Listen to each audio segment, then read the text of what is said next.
నమశంకరాయ. మహాశివరాత్రి 15వ తారీఖు ఆదివారం రోజున అందరికీ సమయం హాలిడే ఉంటుంది.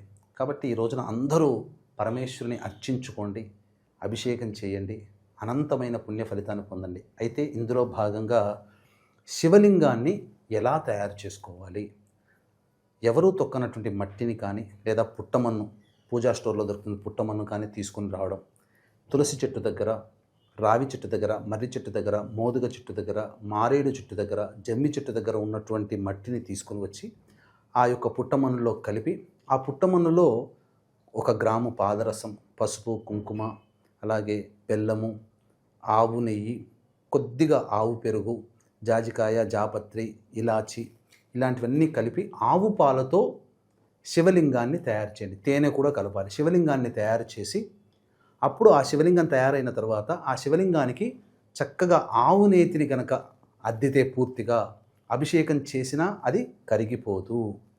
ఆ విధంగా మహాశివరాత్రి రోజున సాయంకాల ప్రదోషకాల సమయం నుంచి 4 యామములలో 4 పూజా కాలములలో ఈశ్వరునికి అభిషేకం చేసుకుంటే అనంతమైన పుణ్య ఫలితం కలుగుతుంది.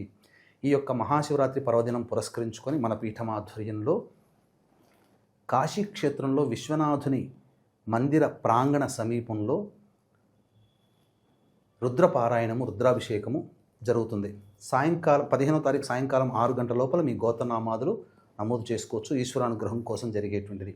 ఇక 17వ తారీఖు రోజున సూర్యగ్రహణము, పంచగ్రహ కూటమి, ఈ వృషభ, మిథున, కర్కాటక, సింహ, తుల, వృశ్చిక, మకర, కుంభమీన రాశులు జన్మించిన వారికి గ్రహణ దోషం కాబట్టి గ్రహణదోష నివారణార్థమై 17వ తారీఖు మధ్యాహ్నం 3 గంటలకి గ్రహణదోష నివారణ హోమాలు, చండీ హోమము, మృత్యుంజయ, రుద్ర, సుదర్శన, శనిదోష నివారణ హోమాలు జరిపించి శక్తిపాతం చేసినటువంటి కరుంగలి మాల ఇవ్వడం జరుగుతుంది.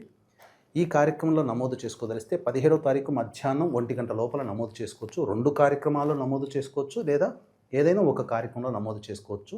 శక్తిపాతం చేసినటువంటి కరుంగలి మాల మీకు ఇవ్వడం జరుగుతుంది.